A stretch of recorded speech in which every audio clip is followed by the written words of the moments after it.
Hi எல்லாருக்கும் price Lord. என்னன்னாக்கா, இந்த நாளில் யாரெல்லாம் ஃபீல் பண்ணுறீங்க, லைக் எனக்கு யாருமே இல்லை, என் கூட பேசுகிறதுக்கு ஒருத்தரும் இல்லை, நான் ஒண்டியாக இருக்கேன், நான் லோன்லியாக ஃபீல் பண்ணுறேன் அப்படின்னு நினைக்கிறவங்களுக்கு இன்றைக்கி நான் ஒரு சின்ன வார்த்தை சொல்கிறேன். நான் இல்லை, ஆண்டவர். ஓகே, ஏசு கிறிஸ்து வந்து பூமிக்கு வந்தப்போ ஜஸ்ட் அவர் வந்து எந்த பாவமும் பண்ணல, நம்மளுக்காக தான் அவர் வந்து பூமிக்கு வந்தார். நம்ம செஞ்ச பாவத்துக்காக தான் அவர் தன் ஜீவனை வந்து நம்மளுக்காக கொடுத்தாரு. அவர் வந்து நேசிக்கிறேன்னு ஜஸ்ட் வாய் வார்த்தைனாலும் சொல்லிட்டு விட்டுட்டு போகல, நான் உன்னை நேசிக்கிறேன் அப்படின்ட்டு. அவர் நம்மளை நேசிக்கிறதுனால தன் ஜீவனையே நம்மளுக்காக கொடுத்தாரு, தன்னோட ஜீவனை நம்மளுக்காக கொடுத்தாரு. ஆனால் நம்ம வந்து எதுவுமே கொடுக்கல ஆண்டவருக்கு, இல்லையா?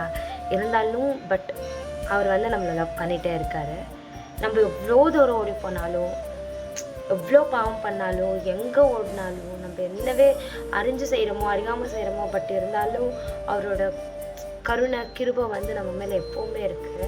அவர் வந்து நேசிக்கிறாரு நம்மளை வந்து. உண்மையாக சொல்லப்போனால் யாரும் அந்த மாதிரி ஃபீல் பண்ணாதீங்க, நான் ஒண்டியாக இருக்கேன், நான் வந்து என்னை யாரும் லவ் பண்ண மாட்டேன்றாங்க, எனக்கு கஷ்டமாக இருக்குது. கிடையவே கிடையாது. அவர் எப்போதும் நம்மளோட இருக்கிறாரு, நம்மளை பார்த்துட்ருக்கிறாரு.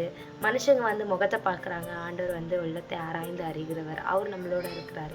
நம்ம இதுக்கெல்லாம் வந்து ஃபீல் பண்ணக்கூடாது. எப்போவுமே ஏசு கிறிஸ்து நம்மளோடவே இருக்கிறார், இல்லையா?